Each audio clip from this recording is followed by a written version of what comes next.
Today I want to talk about curiosity and how that's so important for you as a man, as an adult man, how incredibly important it is. It starts when you're very young, obviously. Children are very, very curious, and they reach a certain age when they just want to know. They're just like, why? And that's the human brain. Like, why? Why is all this stuff? They're looking around like, what the fuck? Why does that do that? Why does this? It's just, geez, And they want to know. And then they start school and they go into a different phase, because what a lot of people don't realize is that school is mainly a taught socialization. So it's teaching kids how to live in a social society, hierarchies, rules, how to treat other people. And although people bag on it, they're often like, it's crazy these days. People will get a good education, let's say from a Catholic institution, and later they'll just tear the Catholics apart. Like they just had nothing to give them. Whereas now they're doctors or whatever, they went to a school, and now they can't see perspective, right? I will say socialization is not something meaningless. It's very important. And you see this whenever you get together with guys. In a summit, for example, is you see guys who don't know how to get along in a group. And and especially, I think it's difficult or it's challenging. It's really important for an only child, because if you never had to share, let's say a little piece of pizza, when you were 3, as much as, when I say learn to share, I mean like everything. You share the toilet, you share how the time in the toilet, you share. Me and my brother, we had a process for sharing shit. Like we had the greatest rule. It's actually from the Bible, which I didn't know, but we invented it on our own because it's such a truism. We had this thing where we said, okay, let's say there's pizza, needs to be cut in 2 pieces, right? So one guy, whoever decides they're going to cut, then the other guy would choose who picks. So instead of you cutting yourself a big piece, you would always cut it as fair as you could. And what was interesting about me and my brothers, we knew like a pepperoni was like super valuable, right? So if you cut around the pepperoni to put it on one side, maybe the piece was smaller, but it had the pepperoni part in there, right? And so you were making like judgment decisions on that. Because you knew that you just cut it in half, then the guy was going to pick the other half, right? With the pepperoni, right? So you're like, no, fuck that. We got to make these fair. So that I don't know which one he's going to pick. Now you kind of know which one is your favorite when you're cutting it. But anyway, so that was sharing. Like we just had little rules for everything. Because we had to fucking share everything, right? Because my family didn't have much money. So it was a lot of fucking sharing. And so I learned how to do that instinctively, because there was 3 kids in a trailer, a single wide trailer park. There wasn't like things for each person. Everything was shared or it was just public or whatever. And so I learned, but I still needed to learn more. And school taught me a lot how to be social, right? But that's a relatively easy thing to do. And once you're social, you understand how to get along with people, right? Or once you get on that road of understanding, you need to learn, right? And I think that's where schools let you down. They're just so, they kind of like, almost like they extinguish your curiosity, right? You just don't have the same ability, maybe because there's only one teacher and, so they can't answer. If you ever had a kid who's curious, it's exhausting, because those would be like so fucking curious, right? And if you really want to be a good teacher, and now this is all related to us as adults, so I'm going to tie it back in. But like, as a parent, one thing that parents do, adults do, that's lame, is a kid will show interest in something, right? And then the parent will say, oh, I'm going to help my child follow that train of thought. But what they're really doing is they're saying, oh, finally, now I kind of know what he wants to do. So now I'm going to give him more of this, more of that. He's going to be an engineer. And they don't realize curiosity is so fleeting. And to really follow an intelligent boy's desires and knowledge, and to really fulfill his potential, he might not be that interested in being an engineer. He might just be like very fucking fleeting, right? He's quite interested for a while. And then he gets into it more and he realizes, oh, at this stage of this discipline, it's not really interesting to me. And then he moves on to other questions. And that's what I was like as a kid, is I would be very interested in everything. But then if it wasn't interesting to me, I would just shut it off, and people would tell me logic. When you're older, you're going to need to this and that. And I was like, no, I want to know more, right? I don't give a shit, if when I'm older this, I'm like, I'm curious about this other thing now. And then, well, where is it going to lead? I fucking don't know, maybe nowhere. Maybe nothing will ever lead anywhere, I don't know. But at some level, I have faith in the universe that I wasn't born to be a worthless cobbler. You know what I mean? Like, if I just follow my truth, eventually it's going to lead me to a goddamn good life. And so that's what I kind of thought as a kid too. I'm like, I don't know if I had such confidence that I do now, but I was basically like, yeah, I want to, now I want to learn this. And how are you going to use this? I don't know, And Steve Jobs was exactly the same way. If you ever watch one of my favorite speeches, actually, I don't know if you like or don't like the guy, but it doesn't matter because the speech is so fucking good. Go and listen to Steve Jobs' Stanford address. And his speech is really fucking good. I mean, that is like really inspiring to me. I can watch that over and over, like over the years, I can turn it on and get re-inspired by that speech. I don't want to go over it because you can go and listen to it. But he's talking about curiosity, and he kind of touches on some of the ideas, that I'm talking about here. And so boys really have a curiosity, right, for life.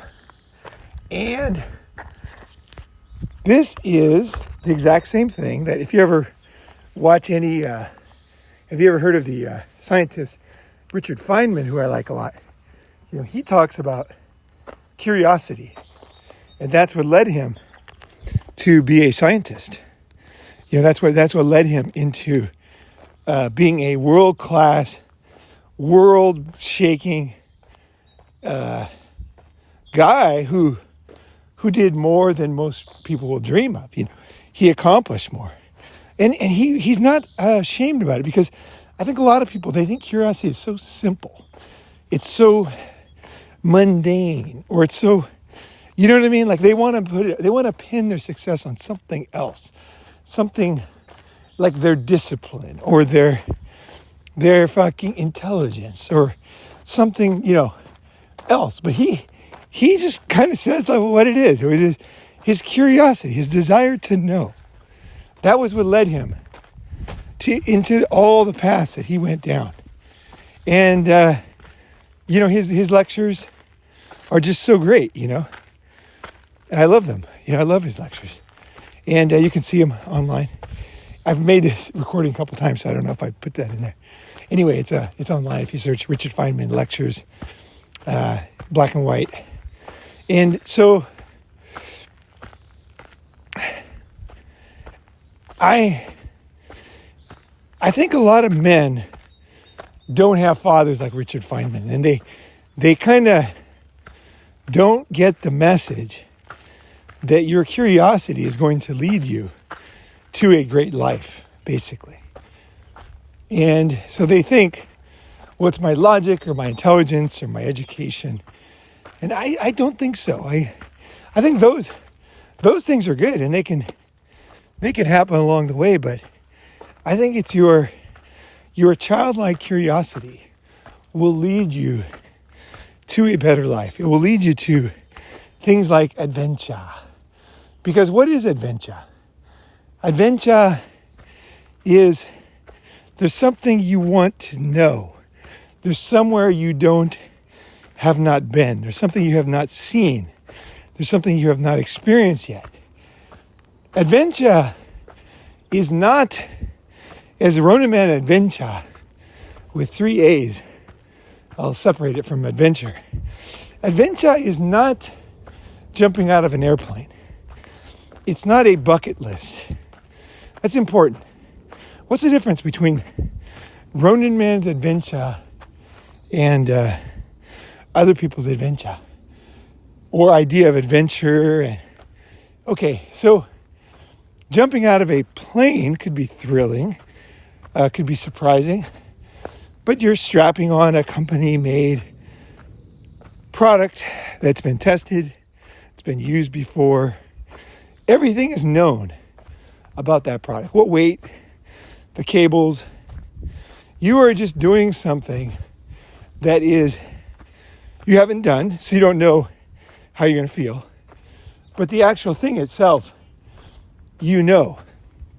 Basically, the thing's going to open and you're going to be fine. Okay? But adventure is not like that. Adventure is when you go into something and don't know. To me, that's real adventure. That's what adventure is. It's like you just don't fucking know. You don't know what's going to happen. You have no fucking idea. It's kind of the opposite of planning, in a way. So if you're a real planner, like a real logical type, adventure can be really a big addition to your life as far as the richness and fullness of your existence. You know, a logical person, right? Someone like Sean, you guys have heard Sean answer all the science questions, you know.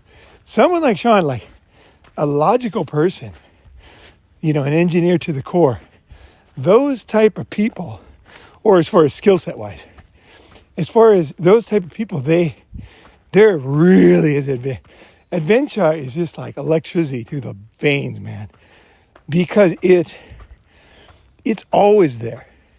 See, because there's always things you don't know, have not seen, have not done, right? And you don't know what's going to happen. And with a lot of things that like this, nobody knows. Nobody could possibly know what's going to happen. You know? You don't know. Fucking know. And, you know, this is the spirit that I went to India originally in 1999. You know, I'll just tell you, I'm going to start talking about an India summit here, but I'll talk to you about India myself. I was working as a headhunter. I was working really, really hard for a guy named Brian, and he was a guy I knew, and I was working for him. I hadn't started my own company. I was still in the beginning of my career, and I got a job in his company, and I worked super, super, super hard. And in that process, I got a lot of good things done, and I realized that, you know, my career took off. I realized I was a great, better than good headhunter. And yet Brian, I don't know, you know, if Brian's a good guy. I don't know if he could see more in me, but he always pushed me harder. He's like, you're not doing enough. You're not doing good enough. And I was kicking ass. Now, I don't know if I think part of it is he wasn't paying attention because he was so busy. He was so great himself. He's really, like, he's a better headhunter than me. He's like a fucking genius. And so maybe that's why he couldn't see it. That's possible. Or maybe he was just so busy. He was so busy. It was such a busy year, 1999, that we were making so much money. Like, the telecom boom was going on, and we were recruiting and consulting and headhunting in that area, and also other high tech things that were all going crazy.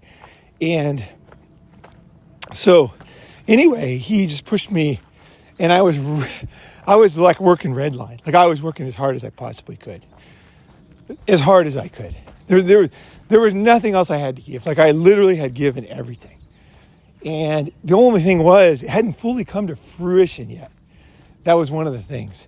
he hadn't seen the fruits yet. I mean, I had seen a lot of fruits, but like the real fruits of the labor came later, after I left his company. And he called me back and he apologized, and he realized, oh my God, he sent me a bunch of money and thanked me for some deals and everything. But what happened was I looked at him and I realized that he wanted more. And I literally was giving my all. And I had been to the doctor because I felt like there was a tennis ball in my chest. And so I went to the doctor, and the doctor said, to my shock and amazement, the doctor said, you don't have anything in your chest. And he just said it very nonchalantly. He said, it's just stress. And I was like, what? I was totally shocked. I don't know if you guys can understand this. I'm like a surfer. I take things easy. Like, me? Like, what are you talking about? Like, every time I went to the doctor before or since, I always have a serious problem. Like, I'm not one of these guys who is always thinking, checking on. No, I fucking go when usually it's always, when I go to the doctor, it's generally like this in the past. It's generally like the doctor's like, why? He's like, holy shit. And like he realizes everything's happening, and he goes straight into helping me because he realizes I came in when I needed fucking help, right? But most people, I guess, they come in for other reasons. So this doctor wasn't like that. It was the first one. It was a very weird experience. He just kind of treated me nonchalantly, and he just looks at me and goes, just stress. So I thought about my life. I'm like, fuck. I can't work any harder. I literally can't work any smarter, any harder, any longer. I can't be any smarter. I'm literally at my peak right now. And this guy wants more. And I knew he wasn't going to fire me. I mean, but he wanted more. And for me, that's like a fuck you, because I'm a real performer. He didn't need to give me any fucking pep talk, which I think was what he was trying to do, actually. It's kind of like a spotter. I don't need a spotter. Spotters are the worst thing for me because I'm already going to my max. And if somebody tells me one more, I'm going to try it. And that's when I actually get terribly injured, because I actually know what my max is, and I'm going to my max every single fucking time. So if somebody thinks I have more, sometimes I'll get confused, and I'll think they know something I don't know, and I'll do it, and then I'll collapse, and then they can't, often they're not strong enough to lift whatever I got, like one person, right? So it happened a couple times. So I hate spotters and I hate pep talks because I just don't need them as a person. I just don't need fucking pep talks. Like, I'm always going to my max, right? So it's like, someone who understands me, it's like, okay, they would understand that. Like, I do not understand trainers, coaches. I understand coaches in the sense that they know more strategy that I don't know. And they can see me from the outside. That I do understand and I do appreciate. And I appreciate all you guys who give me guidance on comments, I read all the comments and I really appreciate them, and I think about them and I answer thoughtfully, and the only time I don't is if somebody's kind of, I don't know, trying to prove a point or whatever. I just don't go for the bait. But if someone is giving like a thoughtful comment, a real estate comment, I like, unless I don't know what to say yet. Sometimes that's the truth. Sometimes it takes me a while to figure out what I want to say. So it might take a month even. But anyway, so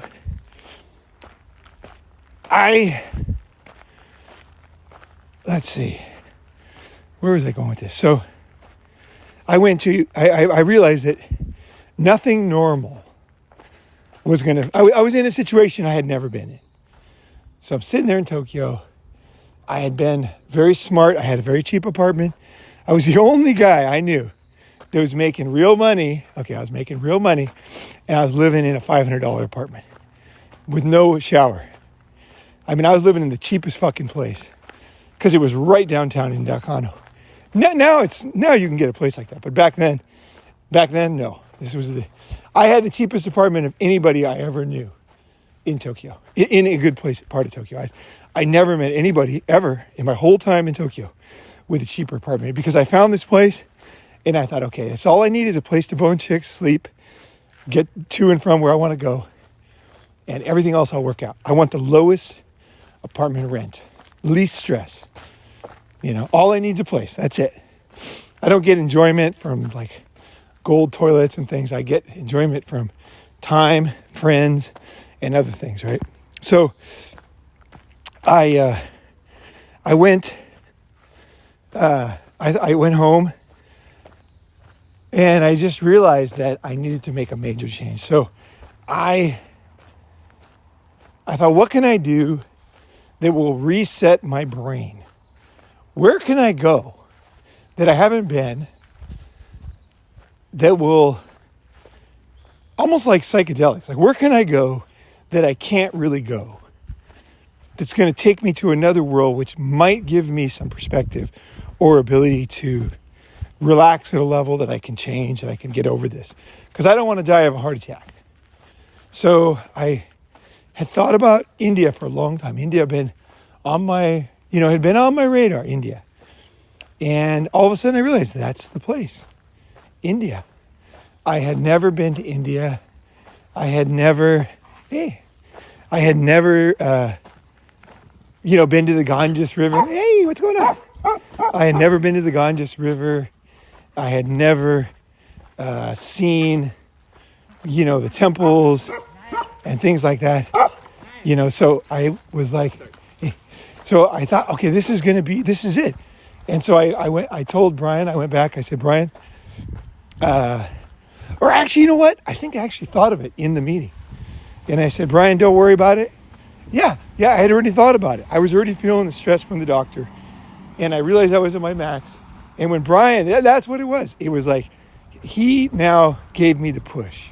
Because if my best is not good enough, I need to change. And even though I knew he wasn't firing me, I knew he was like very happy with what I was doing. But he wanted more. And I thought, you know what? Fuck you. Fuck you. I'm giving my max here, And so I said to Brian, I said, look, don't worry about it because I'm going to quit. And I'm going to go to India. It's been great working here. Today's my last day. Because you didn't really give notices as headhunters. Because you had so much data. So they would it was just like, you were done. And then Brian was like, he was shocked. He was totally shocked. And he looked at me like, and he kind of like accepted it, but then he was like, I knew he was like totally regretting it, right? But anyway, I was just like all friendly and saying goodbye to everybody because I was very, very close to everybody who worked there. All the girls and everything liked me, and it was a great environment. It was a great office too, killer office. Akasaka Mitsuke in Tokyo, fucking killer office. He spent $100,000 to buy this white oak wall as you come in the office. It was like, Brian was so smart. He really was good at making money. And we had a high-end headhunting place. It was a beautiful office, like just gorgeous. And it wasn't huge. It was good size for Tokyo, but it wasn't like, cavernous or anything, but it was big. And he really spent the money on the decoration that made it, really gave it that class. And everything from the business cards, everything was class. And that was great because I usually work for companies that were cheesy on stuff. Brian was never fucking cheesy on anything. He was always fucking not only generous, but smart. And so I knew I was leaving something pretty fucking good. But I just thought, you know what? I don't want to die of a heart attack, guys. And that's what's going to happen. I'm going to wear my heart down. May not have a heart attack right away, but the stress is going to get me. I knew it. I could feel it. So I said, India. So I'm going to India. And so I came home. I fucking bought a ticket probably right away. And I didn't know what I was going to do. Had no fucking idea what I was going to, I had no idea. I'd never been to India. But I knew India was this place that was so different than any place I'd ever been. And it was so big. It's this huge country, right? I knew I'd seen pictures of just the craziness. Because I traveled a lot. And most people travel, they usually go to India. The real hippie travelers, they really, like me, they usually, when they were young, they always went to India. But I had a ticket to India, but it's a long story. I had to throw it away. I could never get there. So it was always on my mind, India. And of a place that I didn't want to just visit. I wanted to understand the continent. I wanted to understand. And so I went to my landlord, paid like 5 months rent early, got my ticket, told my girlfriends to go to India, and you can come visit, whatever. And so I took off. I flew, said goodbye to my sister was there then, my nieces, and I went to India. And I got there, I didn't know what I was going to do. And I remember I got sick. I got sick right away. It was like a flu or something. And I was alone, and I was in this room, and I had got this little kid to go shopping for me in the morning because all the stores were closed. So he'd buy me vegetables and all my raw stuff that I'd eat in the morning. And he'd get like homemade yogurt and everything. And so he came with his thing, and I was sitting there by myself eating, and I thought, fuck, am I making the right decision here? Like now I'm just sitting in another apartment, basically in another country by myself. I don't know where I'm going to go in this fucking huge country. I was kind of cruising around town. I had no idea what I was going to do next, but I thought, yes.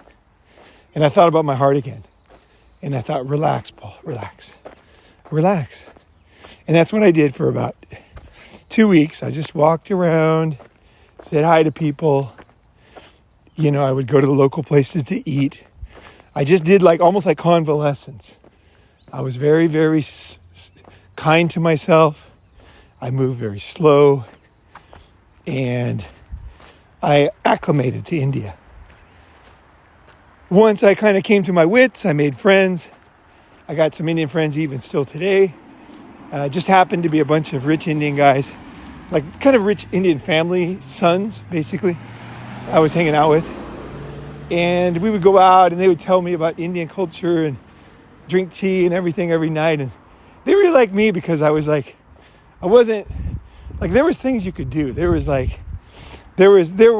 things that guys would do in India that everybody kind of did the same thing. Like people would take drugs, or they would, there was even prostitutes and everything. And I was this healthy guy eating vegetables, and I don't drink, and I don't like prostitutes, and I don't take drugs. So I was just like, I'm very interested in India, but I wasn't one of these weird guys who dresses like an Indian. And like, there's certain foreigners that go there that piss them off. But I was just a normal guy, and I was curious. And people were like, oh, let me teach you. Let me show you.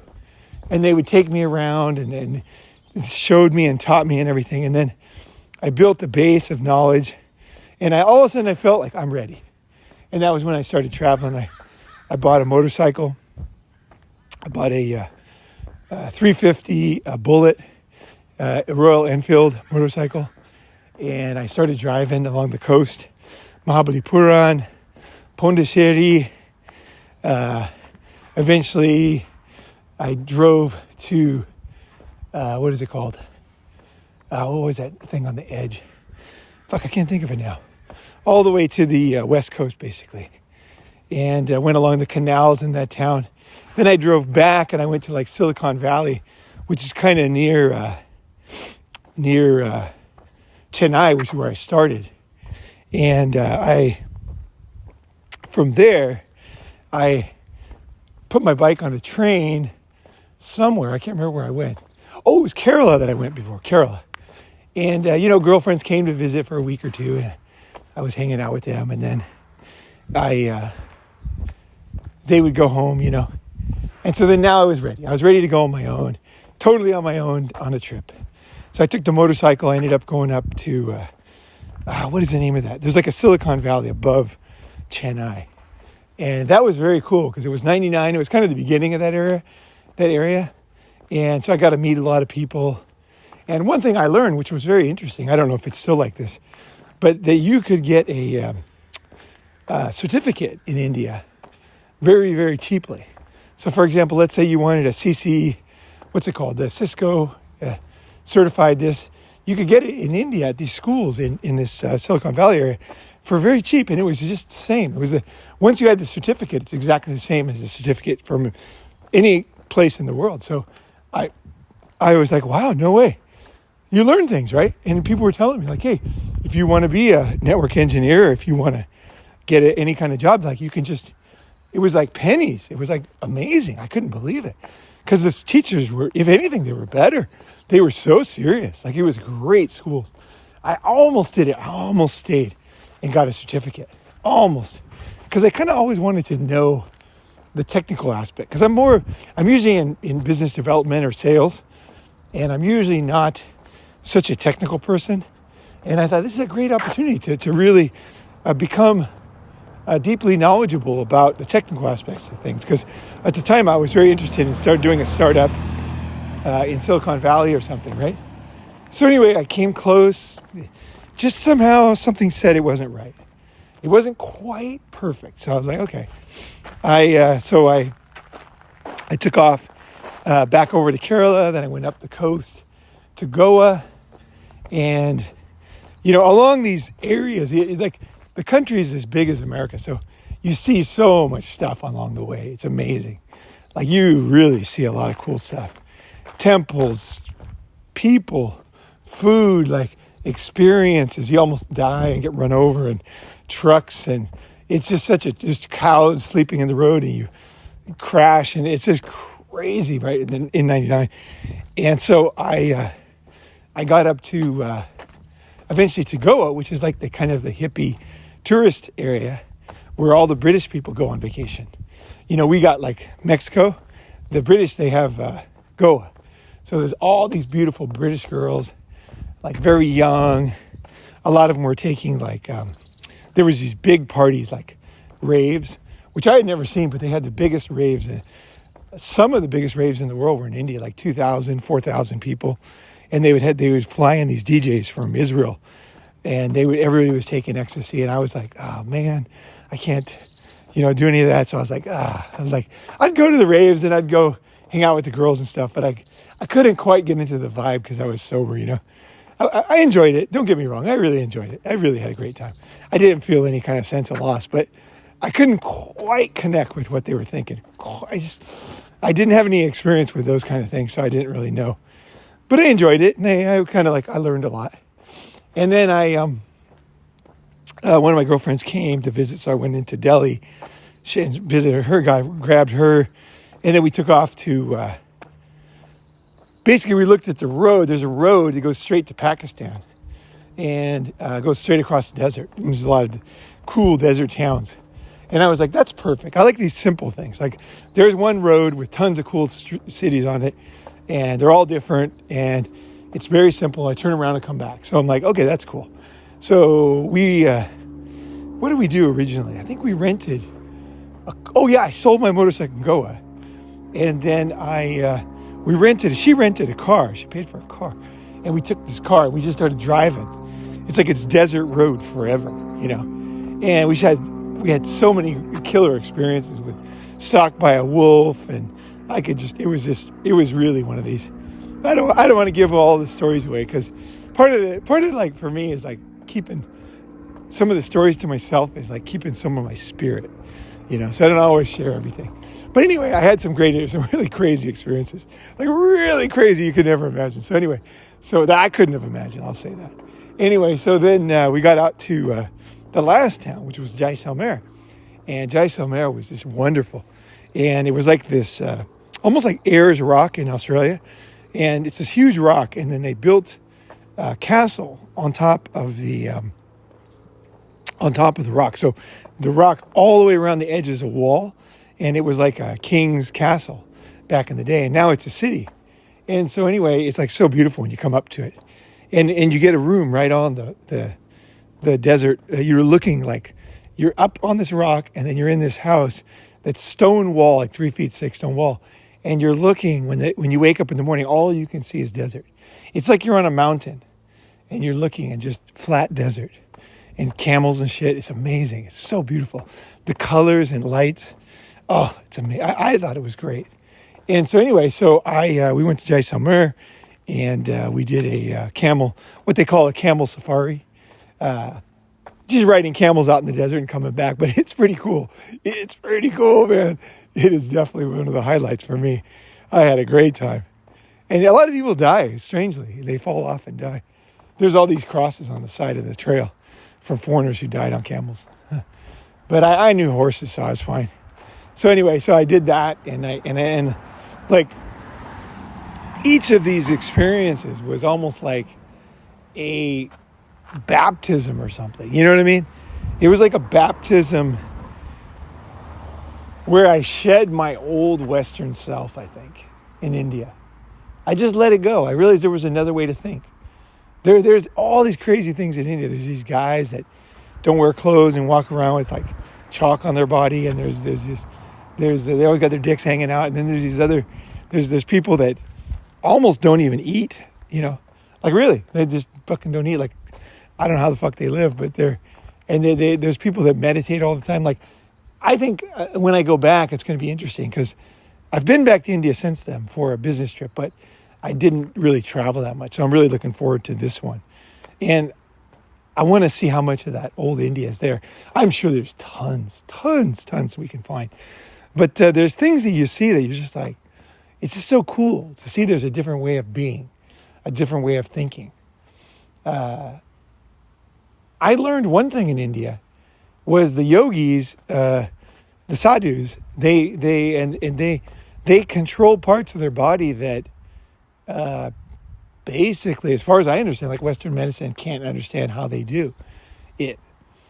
And so when I decided to lower my blood pressure, I decided to become a sadhu yogi and to control my blood pressure with my mind.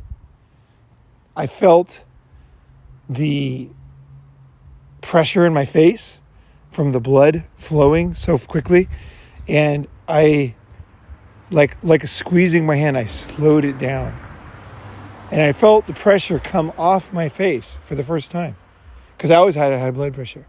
Now, I was doing yoga, and I think that was the key thing, the combination of yoga and the sadhu thing, or the yogi thing. And I realized that I could control my inner mechanisms of my body. I don't know if other people can. I have no idea. But I learned it in India. I just said, yeah, I'm just going to do it. And I did it. And I've always had low blood pressure since then. And I think that there's things in India, whether you'll find something that meaningful, I don't know. But there's ways of looking at the world that are just so different. They will be very refreshing, I think. India is a very tough place. It is going to be a tough place to go to. I'm planning the summit, and it's going to be challenging. It's like on my last third world one, you're going to be like I almost died once or twice in India driving. And so there's risks, there's always risks. But I found that India was for me, it was a missing piece in me. It was something I couldn't get anywhere else. And I'm hungry for new things. I'm hungry for new, meaningful things in my life, And I'm not saying that India is that meaningful. It's what I got out of India was, So if you're going to come to the summit, I say, I especially like guys like who are normal, not some India expert who's already knows what. Those guys are fine too. I'm sure there's some India guys who are going to come and be like, I'm an India expert, but I'm India aficionado, but I'm also cool. But people are just normal that are open, that are curious about life, just curious. Like, I wonder what's out there. Like, I wonder if there's another way of thinking, another way of being. I wonder if there's things that I don't know. That's the thing. It's like sometimes you're curious about something that like you see a peak or whatever. And other times you're like, I don't know. And I think this is the best kind of curiosity, is when you don't know, but you're curious to find out whatever perspective or thing that you do not have any conception of at this moment. And that is where you really lead yourself to new visions or new doorways. Doors of perception. I never read that book, but Alex Haley, I always like that term, doors of perception, and almost like different world of living in. And I love that. I love to be able to go from one door of reality, one ecosystem, and then to like be with friends here in California, living in the world here, the politics and everything, and then to totally let that go, and then to go into another world where it's totally different, and not to take my old self. That's what I've gotten better at. is to go into a new world and to embody the skills that are needed in that new world and mindset of the people in this new, different environment, completely different environment. And it's so powerful because when you stay in one place, everything you do, all your discipline is kind of useless for what I'm talking about, because you can't imagine things you don't know. There's no way to know what is not in your field of perception. And I think one of the most rewarding things in my life is finding things like this. And so hopefully that's one of my goals with the India Summit, is to do this myself also. I want to be a guide and all that. But I have my inner goals, which I might say, might not, doesn't matter, to see things and to learn things that I never knew. And that's a beautiful thing. I love that. Can you imagine? Can you see what I'm talking about? The absolute blue sky of what I'm talking about. It is like a blue sky that a lot of people really never know. You're opening your soul to something that will populate with a whole life of things you can't even imagine. Like it's a world, and it's a skill set and a mindset that will free you from the tyranny of your current thinking. Because these new worlds I'm talking about, completely ways of being. I'm not talking about a trip to India. You know what I mean?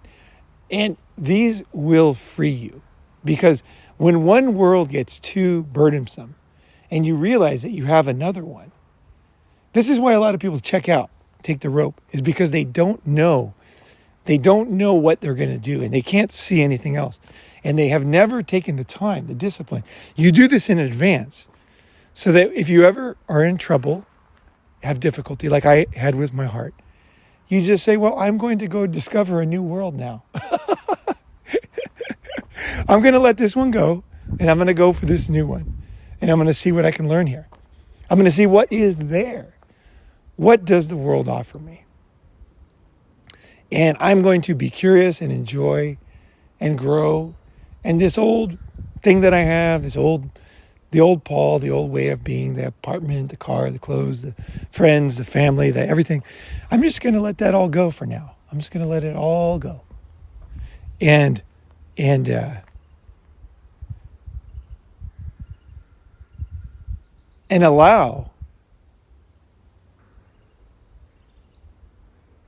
allow the unknown in.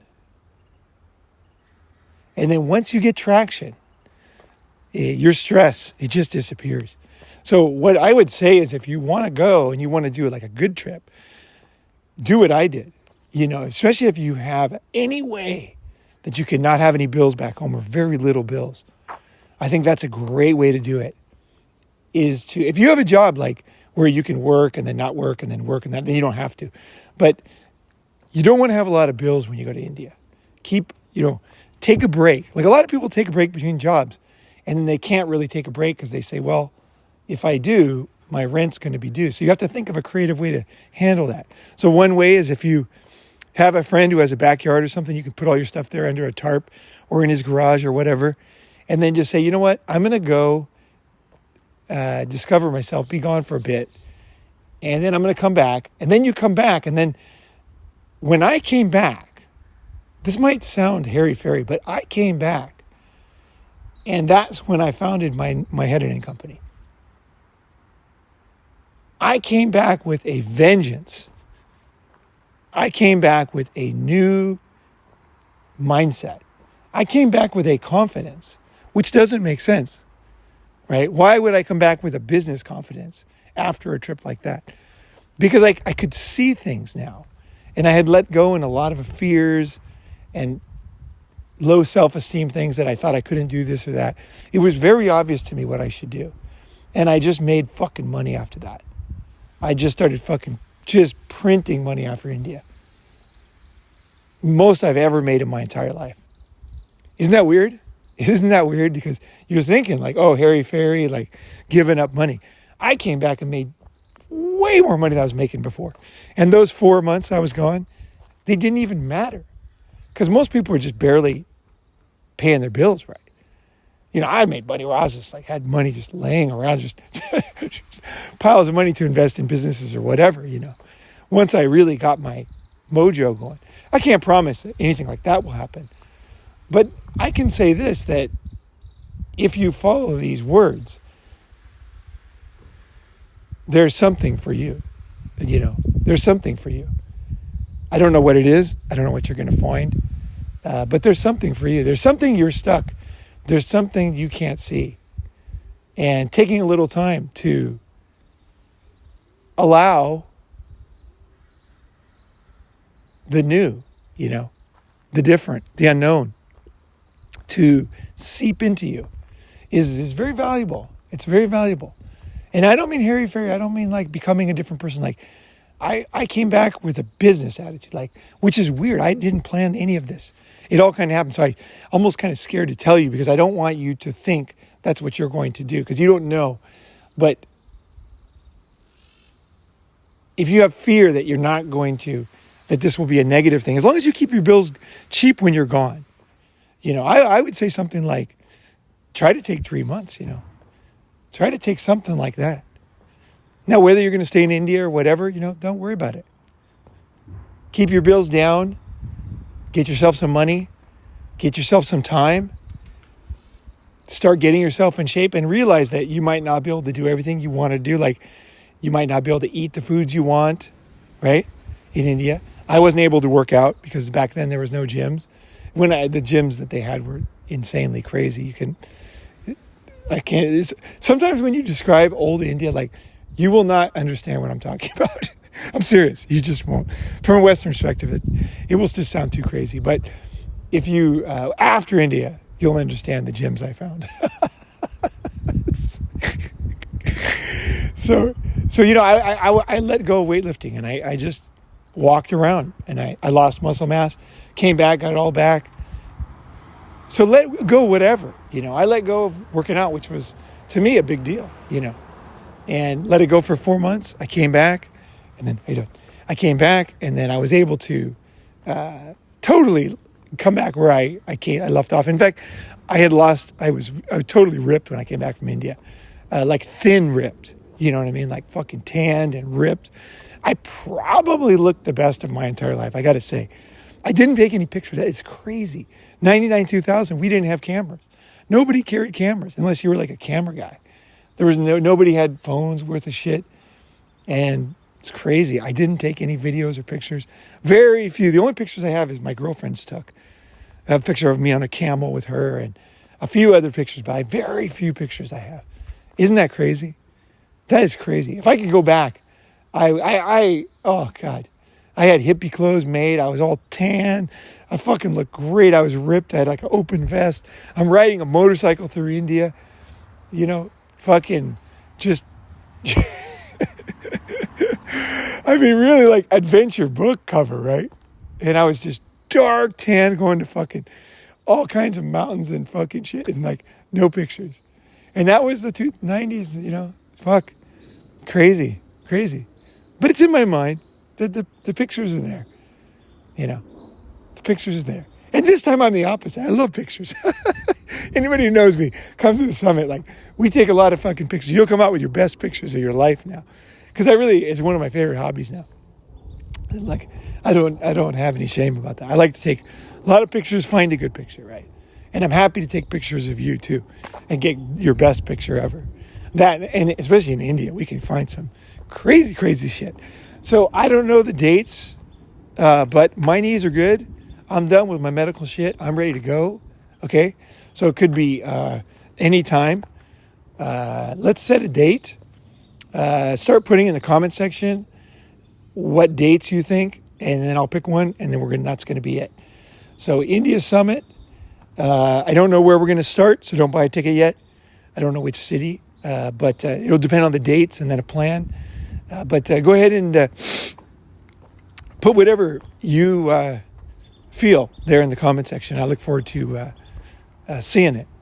All right. Hope you guys have a good one.